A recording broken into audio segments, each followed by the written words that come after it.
Good evening, and welcome to this week's edition of The Message.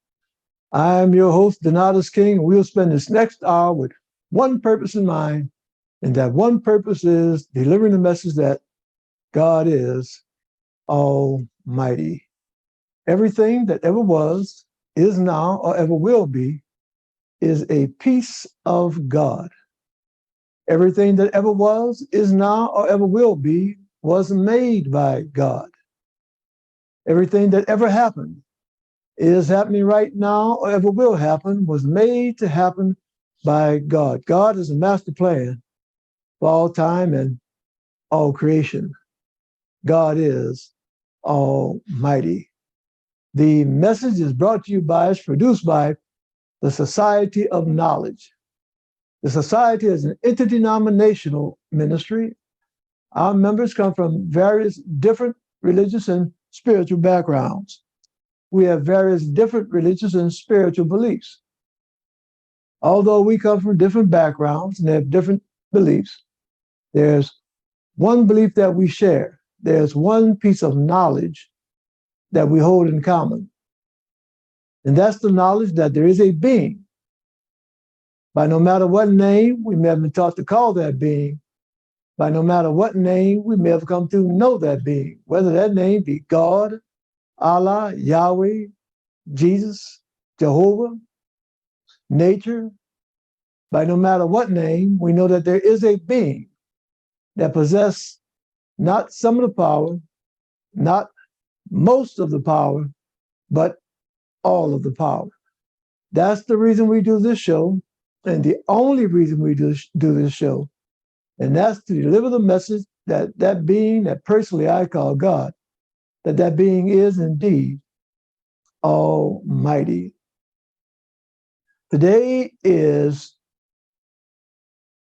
September the 22nd, 2022. All right, let's go on.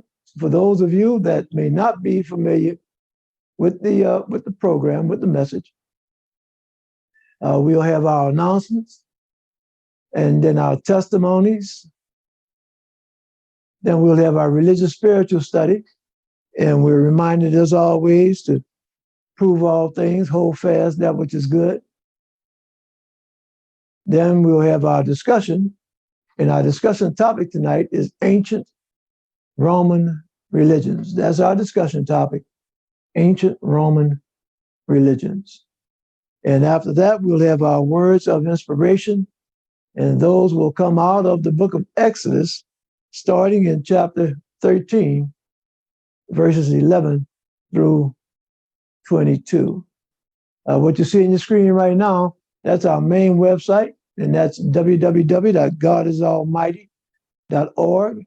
I invite you, I encourage you to lock that into your web browser, and 24 hours a day, 7 days a week, you can visit that website, and there are links to all of our social media platforms: TikTok, YouTube, Instagram, Twitter, Facebook, blog.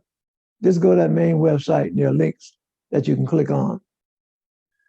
We do have a Lafayette, Louisiana Center of the Society, and that's presided over by Messenger Ryan King. This center that's producing the program tonight, that's coming out of our New Orleans Center, and that's presided over by yours truly, Donatus King. We have an Opelousas Center, and that's presided over by Messenger Corey Levier. We also have a North Carolina Center, and that's presided over by Messenger Tainav L. As always, I remind you, I encourage you to please get vaccinated. COVID-19 still here. Imani Temple number 49, presided over by Archbishop John W. Milton, and that's located at 201 East Willow Street in the city of Lafayette, Louisiana. If you're in the Lafayette area on a Sunday morning at 10 a.m., stop by Imani number 49 and visit with them. No matter what your religious affiliation, I'm sure they'll make you feel welcome and at home. Imani Temple number 28, here in the city of New Orleans, presided over by Bishop Wendy Mee. It's the same thing. Stop there on Sundays, and they are at 2411 Treasure Street, and they are there They have their services on the first and third Sundays of every month, and that's 2411 Treasure Street. And their services are at 10 a.m. Previously recorded episodes of the message. If you missed an episode, you can always watch it. If you're in the New Orleans area, you can watch it on Cox Cable Television, Channel 76, on Wednesdays at 1 p.m. and Thursdays at 7:30 p.m. Central Time. And 24 hours a day, 7 days a week, you can watch previously recorded episodes of the message by going on our YouTube page, our YouTube channel, and that's at DNK Messenger. Brother Anthony, thank you for joining us on Facebook. The society, if you'd like to join us in person for our fellowship, we have an in-person fellowship every second and fourth Sunday. And our next in-person fellowship will be September 25th, 2022 at 10 a.m. And we will be at Imani Temple number 28. That's 2411 Treasure Street here in the city of New Orleans. Now, the second and fourth Sunday of every month, you can join us in person for fellowship.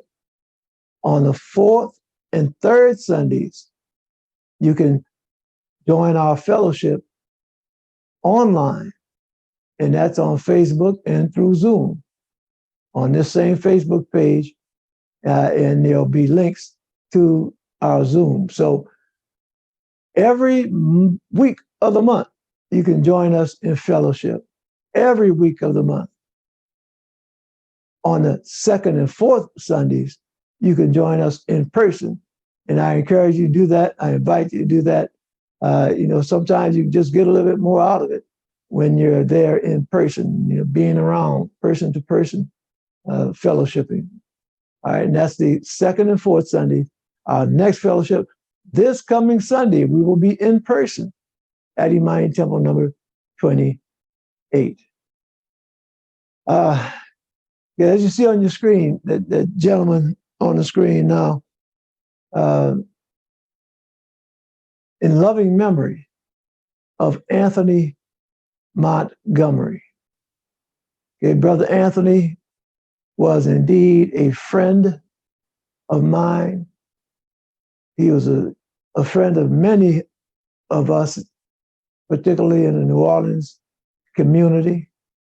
Brother Anthony, his funeral services will be on September 24th, this coming Saturday. He transitioned on September 9th. As I say, he was a friend for more than 20 years. Brother Anthony was the producer at the New Orleans Access television station. And you heard me speak a little bit earlier about you can watch the message on television. Well, Brother Anthony was the manager of that television station. He'll be sorely missed, not only by the different producers at the TV studio, but throughout the community. And as I said, Brother Anthony was a friend. He was a supporter of the society. He would attend our prayer services. So he's a great guy. And the services viewing from 9 a.m. to 10 a.m. this coming Saturday at Greater Carver Baptist Church. And that's located at 3343 Metropolitan Street here in the city of New Orleans. And the repast will be at New Birth Baptist Church, and that's 3320 Louisa Street here in the city of New Orleans. So again, our sympathies go out to the family, and he will definitely be missed. Sister Sharon, thank you for joining us on Facebook. I invite you to hit the like button, hit the share button, and post your comments. Sister Sharon, if you have some testimony as to something that God has done for you in your life, and you'd like to give him some thanks and praise, post your testimonies in the comments section, or you can join us by Zoom. All right, let's get into our religious spiritual study. And as we always remind, prove all things, hold fast that which is good, coming out of the first book, Thessalonians chapter 5, verse 21. Our discussion topic tonight, ancient Roman religions. Ancient Roman religions. All right. Religion in ancient Rome consisted of varying imperial and provincial religious practices, which were followed both by the people of Rome as well as those who were brought under its rule. Their polytheistic religion is known for having honored many deities. So right off the bat, one of the things that we learn about Rome, and most of what I'm going to read tonight comes offline, and the majority of it comes from out of Wikipedia.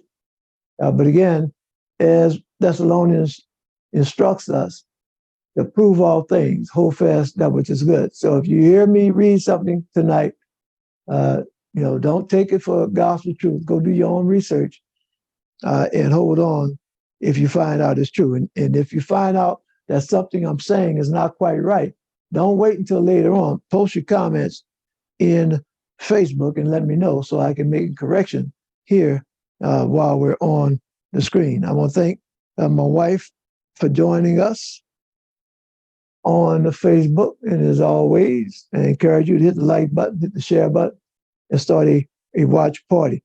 Now, I'm going to go a little bit faster, but it said that the Rome was polytheistic. So that means that poly meaning many different gods, more than one. They believed in more than one God. The Judaism believes in one God, Yahweh. Christianity believes in one God. Islam believes in one God.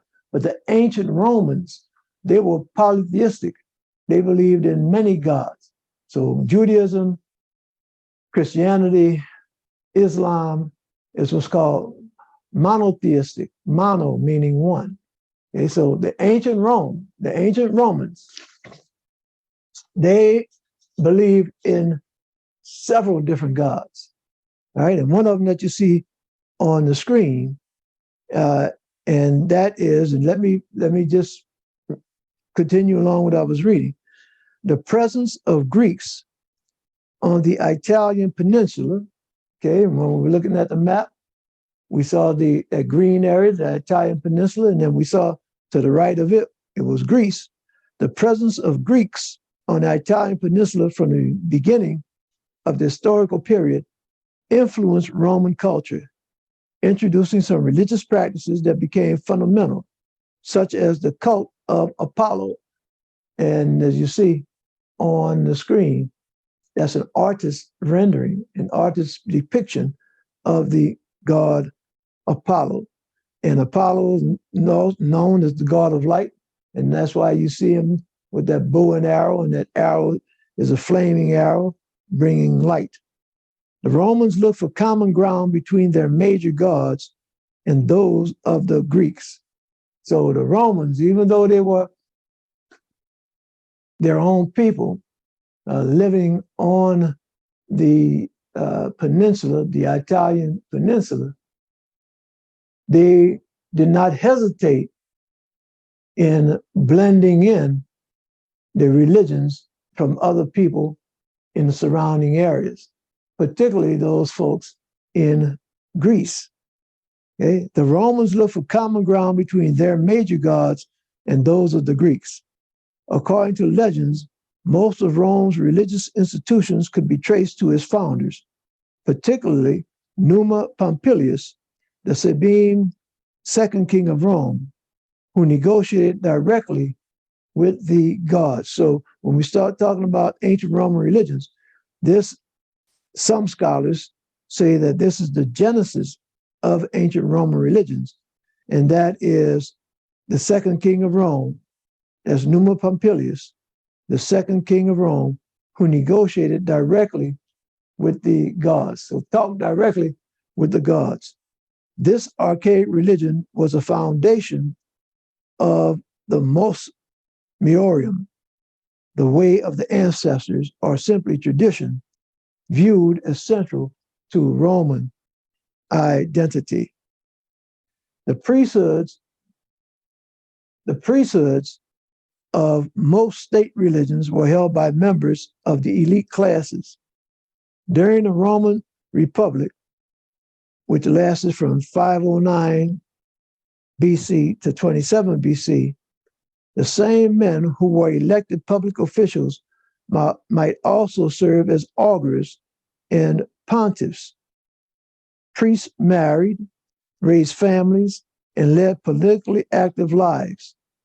Julius Caesar became Pontifex Maximus before he was elected consul.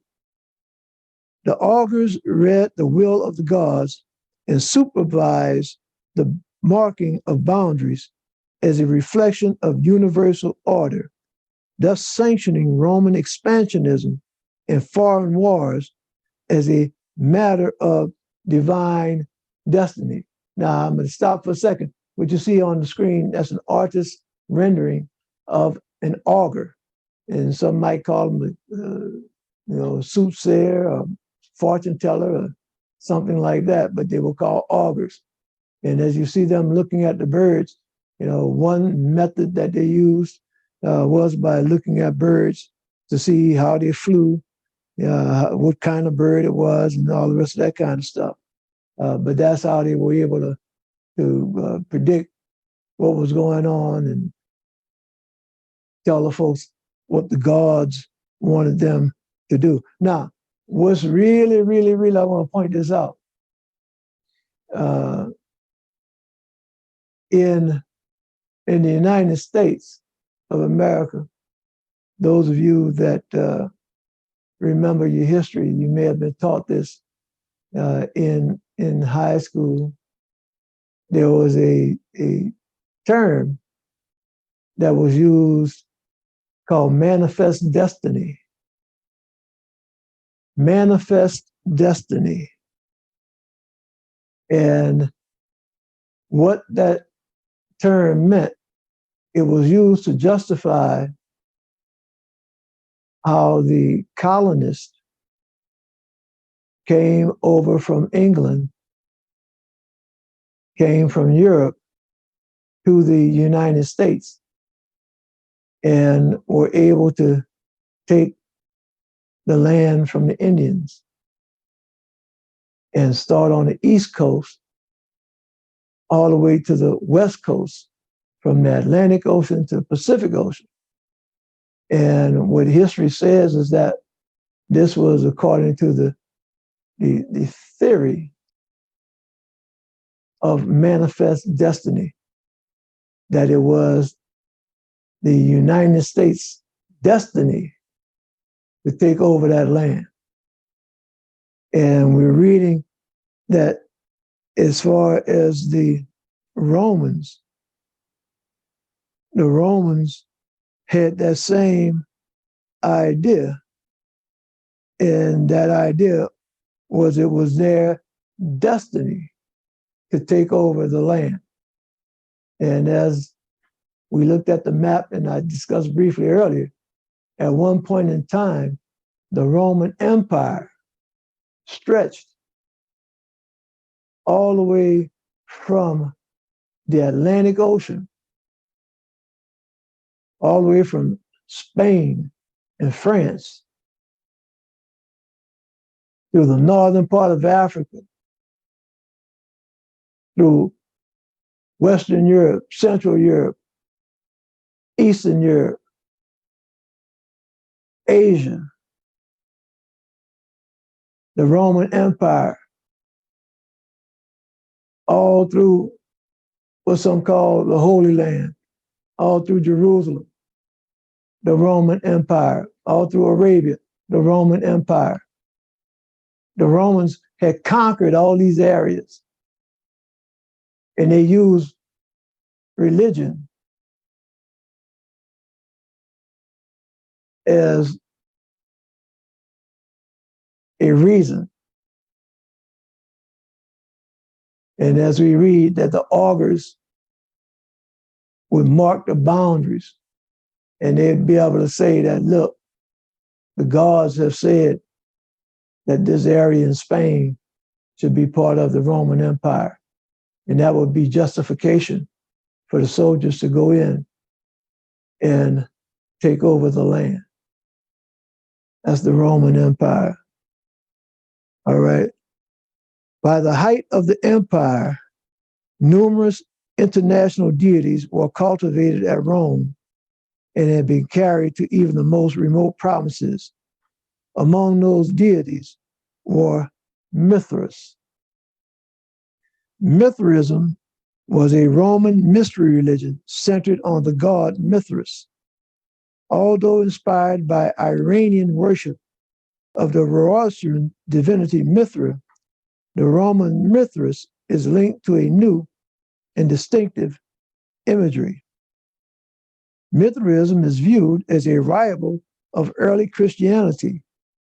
In the 4th century, Mithraists faced persecution from Christians, and the religion was subsequently suppressed and eliminated in the Roman Empire by the end of the century. All right. Thank you, my daughter Tell, for joining us on Facebook. Thank you, Messenger Ryan, for joining us on Facebook. And again, all of our Facebook viewers, please hit the like button. Please hit that share button. And you know, this is sometimes I start feeling like a college professor in a lecture hall, but it's good to share this knowledge, to share this information. And one of the things I ask you to take a close look at what's on the screen, and that's an artist's depiction, rendering of the god Mithras.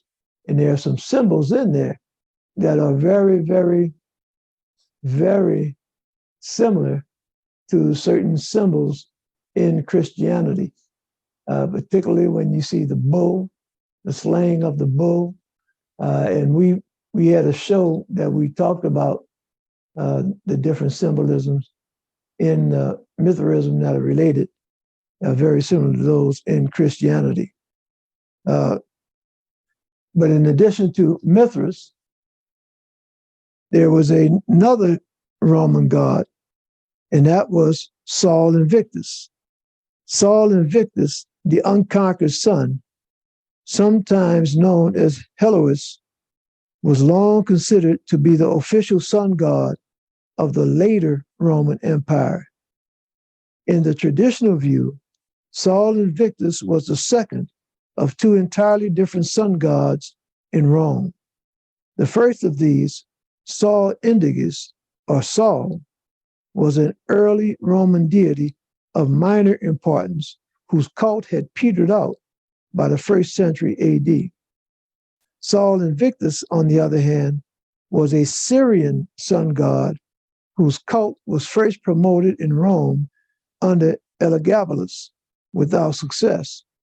Some 50 years later, now pay some attention to this right here, because if we were in the lecture hall, this is a college course, I say you might see this on a test.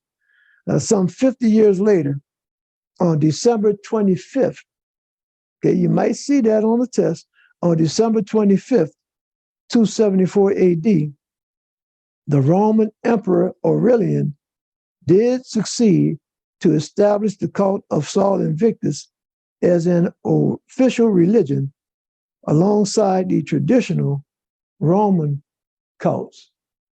Okay? So I stopped just for a second. I stopped just to highlight the fact. And, you know, when we talk about ancient Roman religions, when we talk about Mithras, we talk about Sol Invictus, these were religions that existed before Christianity. And a lot of symbolism and ceremonies associated with those religions existed before Christianity. And what I read just now, and I said it might be on a test, that December 25th, well, in Christianity, December 25th is a very important date. And it's an important date because that's the date that many Christians celebrate Christmas, the birth of Christ. Now, many Christians that have done just a little bit of studying know that according to the Bible, Christ could not have been born on December 25th. Things just didn't add up for him being born on December 25th. Yeah. The wrong time of the year for the shepherds to be having their sheep out like they were. And the scripture tells us that they were out in the fields and the angels came. So it's a whole lot of things just don't add up for Jesus Christ to be born on December 25th. And I think most pastors nowadays, most Christian pastors that want to be truthful with their congregation, that they have acknowledged that, well, December 25th, probably was not the day that Jesus Christ was born.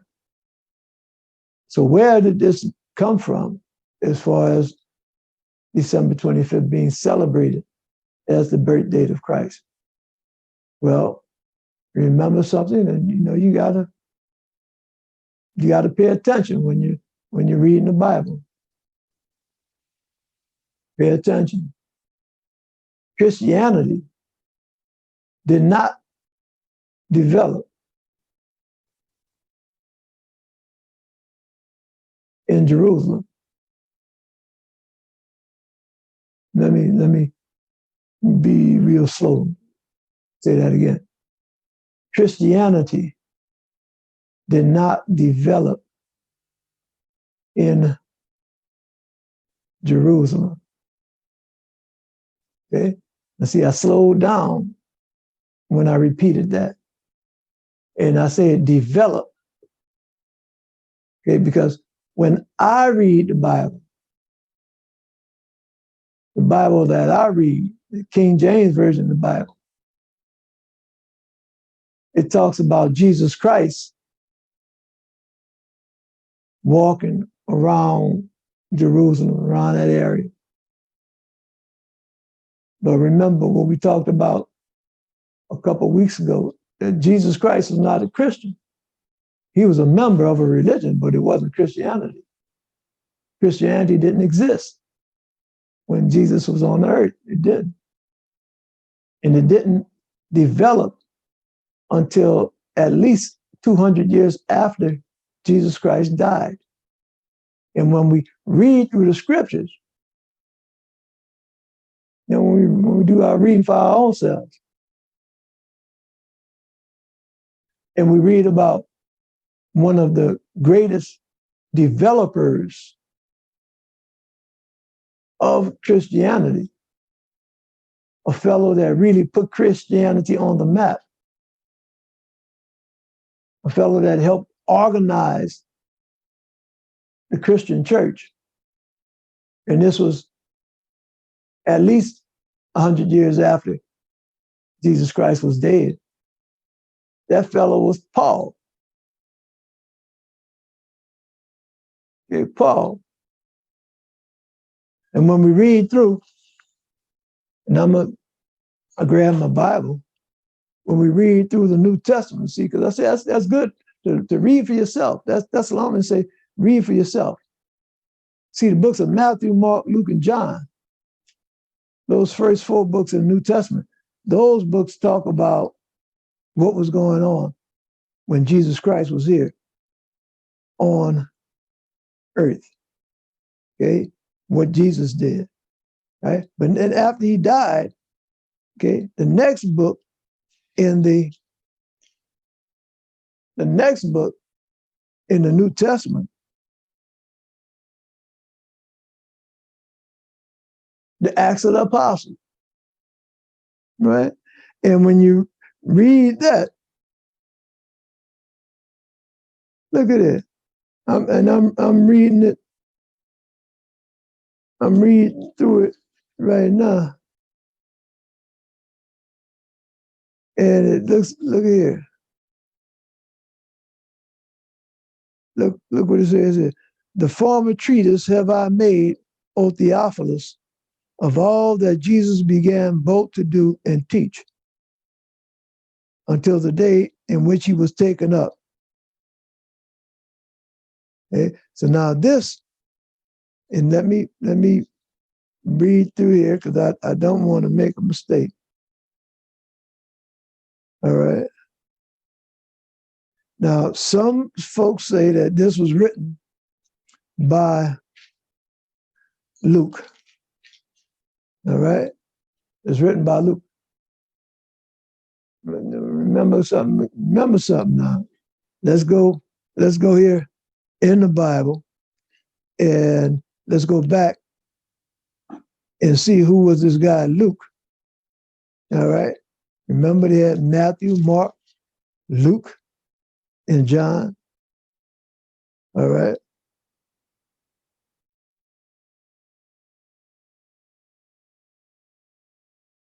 All right. So here we go. And that name, Luke, it says a Greek name. But it's not Luke. See, you might be a little confused on that. But Luke was not one of the disciples that was walking around with Jesus Christ. Luke came by years after Jesus Christ was dead. Okay? And if you look at, when you read through the Acts of the Apostles and look at who that was directed to, look here, I'm reading it. As we talk, I'm reading through the Acts of the Apostles, and I'm looking at who Luke was talking to. Okay, not only the folks in Jerusalem, but the folks throughout Europe. And then, as I said earlier, about one of the main developers of Christianity, and that is Paul. And look at Paul. The next book after Acts is Romans, right? So, wait a minute. Isn't that we're talking about the ancient religions of Rome? Okay. So one of the things that we're discussing here and we're learning is that when Christianity developed, it didn't really take hold. Understand something now. You see, you just got to sit down sometime and think for yourself. Okay. Jesus was in Jerusalem. But that's not really where Christianity developed.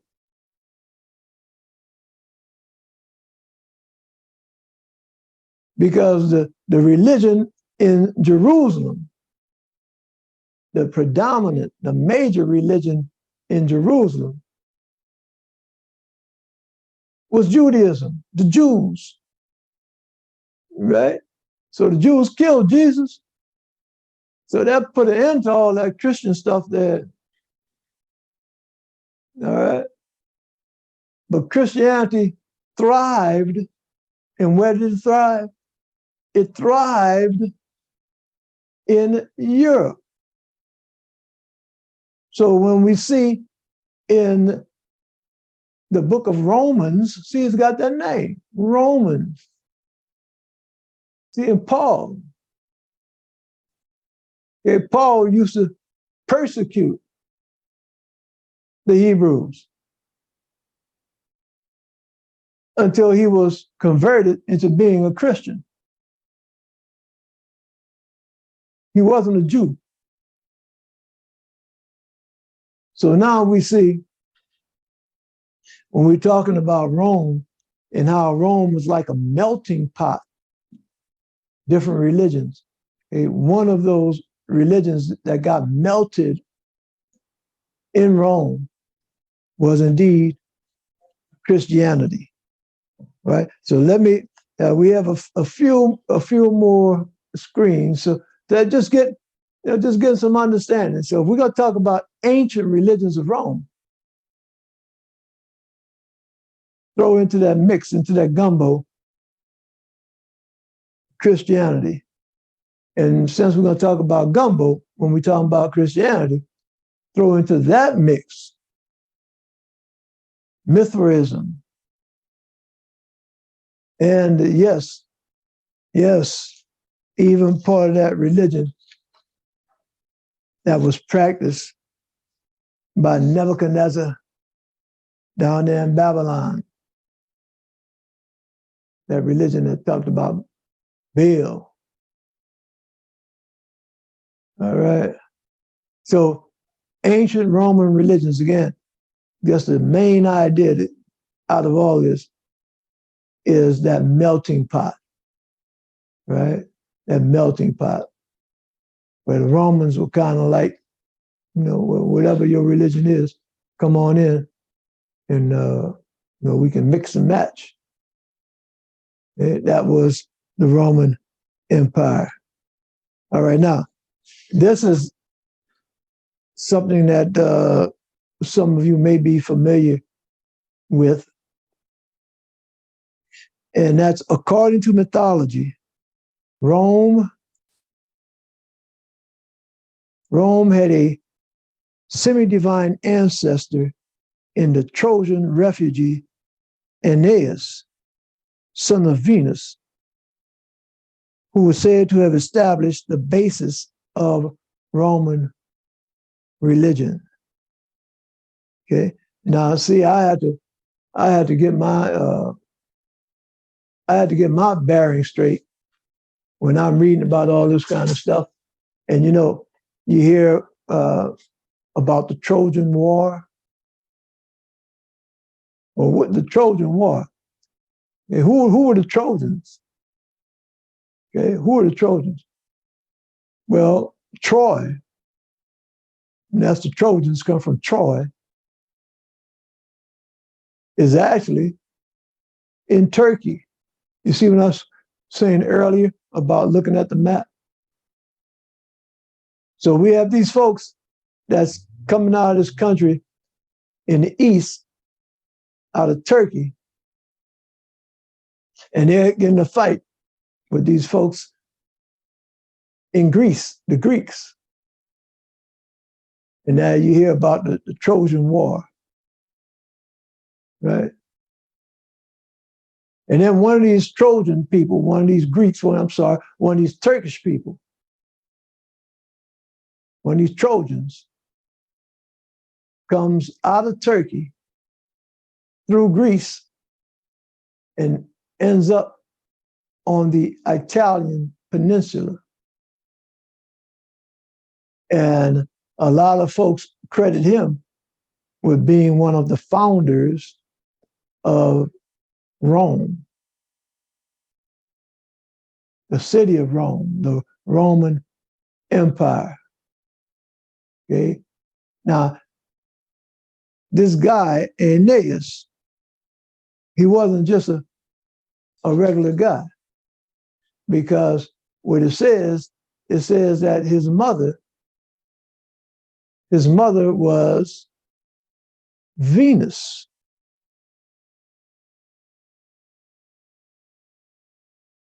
And Venus was a Roman goddess. Venus is a Roman goddess whose functions encompass love, beauty, desire, sex, fertility, prosperity, and victory. That's Venus. In Roman mythology, she was the ancestor of the Roman people through her son, Aeneas, who survived the fall of Troy and fled to Italy. Julius Caesar claimed her as his ancestor. Venus was central to many religious festivals and was revered in Roman religion under numerous cult titles. Yes, Messenger Ryan, they do say that all roads lead to Rome. The Romans adopted the myths and iconography of her Greek counterpart, Aphrodite, for Roman art and Latin literature. In the later classical tradition of the West, Venus became one of the most widely referenced deities of Greco-Roman mythology as the embodiment of love and sexuality. She is usually depicted nude in paintings. And I had to do some research to find an artist rendering of Venus wearing some clothes, because I didn't want to get sent to Facebook jail for posting stuff like that, because most of the paintings that you see of Venus, she is nude. Most of the ancient statues that you see of Venus, she is nude. So even though some folks will say it's art, I wasn't going to take the chance and put something like that here on Facebook. All right. But that's Venus. So Venus, this Roman goddess, allegedly had a son, Aeneas. And Aeneas is the one who fled Turkey. He fled Troy, ran to Italy, and established Rome. All right. The myth of a Trojan founding with Greek influences was reconciled through an elaborate genealogy, the Latin kings of Alba Longa, with the well-known legend of Rome's founding by Romulus and Remus. Their mother, Rhea Silvia, had been ordered by her uncle, the king, to remain a virgin in order to preserve the throne he had usurped from her father. Through divine intervention, the rightful line was restored, where Rhea Silvia was impregnated by the god Mars. So now we have a human being is impregnated by a god, the god Mars. She gave birth to twins. Seeing them as a possible threat to his rule, King Amulius ordered them to be killed, and they were abandoned on the bank of the river Tiber to die. They were saved by the god Tiberinus, father of the river, and survived with the care of others at the site of what would eventually become Rome. In the most well-known episode, the twins were suckled by a she-wolf in a cave now known as the Lupercal. And that's another discussion topic, Lupercalia, another ancient religious festival. And what you see on your screen now, that's a depiction of a she-wolf that's nourishing Romulus and Remus, who are the twin sons of a human lady and the god Mars. Romulus and Remus regained their grandfather's throne and set out to build a new city, consulting with the gods through augury. See, there we go again with that augury, a characteristic religious institution of Rome that is portrayed as existing from the earliest time. And now, one of the things about Rome is that Rome offers no native creation myth. So Rome doesn't have a creation myth, such as you see in the Bible, the creation story about how God just spoke things into existence, and in the Garden of Eden and all the rest of that. Rome doesn't have one of those. Doesn't have a story about how everything began. All right. It has no native creation myth, and little mythography to explain the character of its deities, their mutual relationships, or their interactions with the human world. Several versions of a semi-official structured pantheon were developed during the political, social, and religious instability of the late Republican era. Jupiter, the most powerful of all gods, is the god of the sky and thunder, and king of the gods in ancient Roman religion and mythology.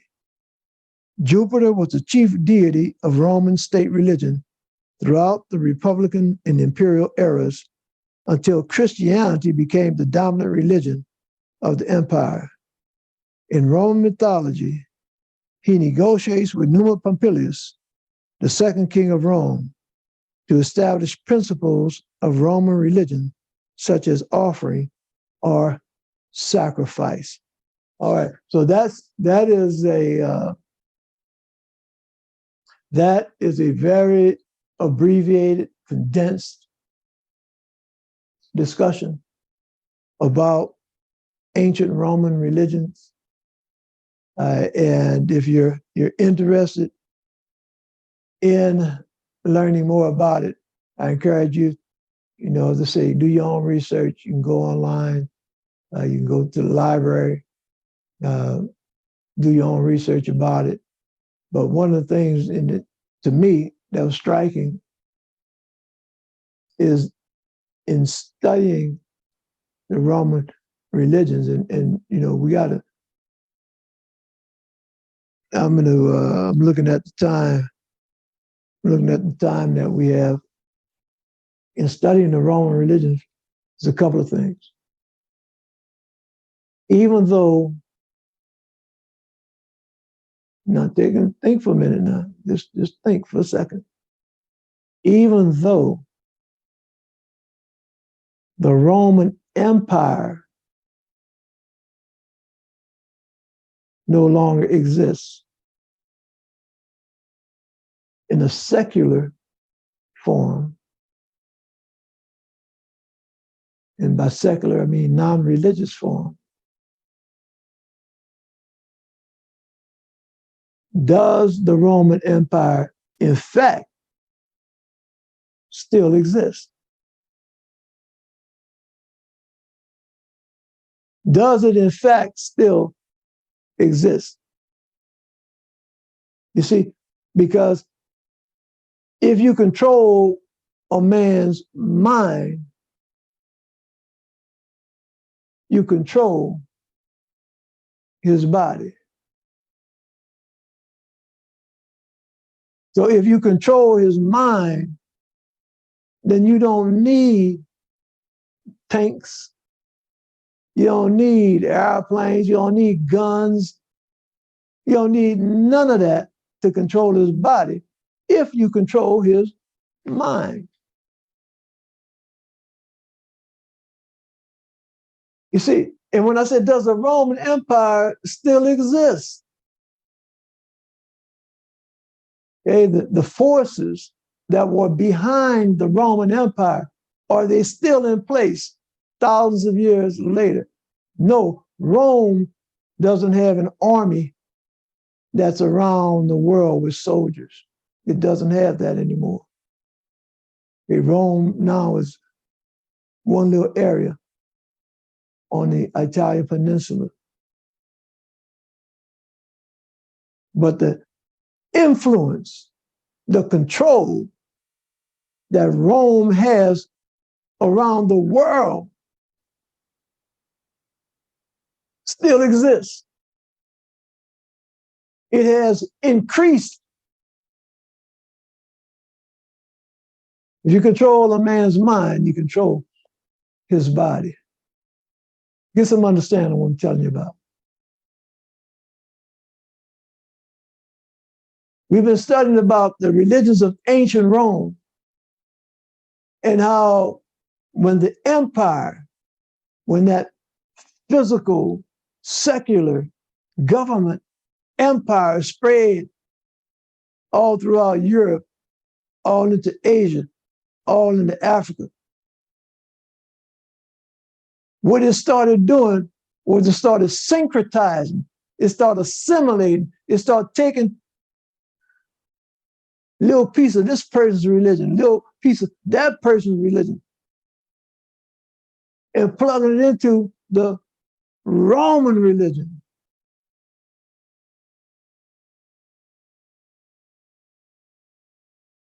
And the Roman religious leaders were then able to have these augurs that were given a position and the authority to look up in the sky and see which way the birds were flying and tell you what it was that the gods wanted you to do. What piece of land should be yours? What piece of land should be the Romans? So now that they've controlled your mind, now they're controlling your body. Now, understand what I'm saying? Does the Roman Empire still exist? One of the largest religions, not the largest, but one of the largest religions in the world right now is Christianity. One of the largest denominations in Christianity is Catholicism.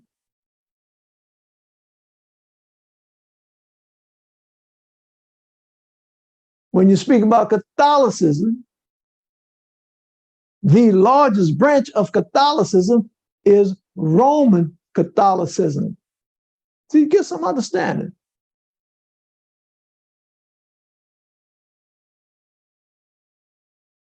The Christians say that their religion is based on the Bible. So even though you have different forms of the Bible, the Catholics use the Bible, the Baptists, Protestants, Seventh-day, all of them use the Bible. You control a man's mind. You control his body. Today or tomorrow, get some real understanding now. Talk about some power in the Roman Empire. You see, I was listening to the news, and the news was talking about old Putin over there in Russia and threatening folks about using the nuclear weapons and all the rest of that. Threatening folks. You know, people talk about how powerful Putin is. People talk about how powerful the United States is. Get some understanding on something. If in the morning, now just think about this a minute. If tomorrow morning, the Pope, who's sitting over there in Rome, the Pope wakes up and says, God told him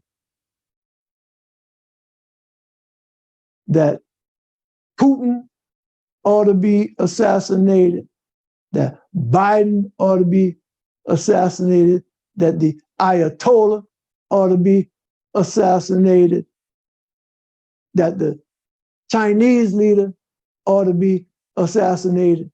If the Pope woke up tomorrow morning and said that, I would bet that by the end of the week, every last one of them rascals would be dead.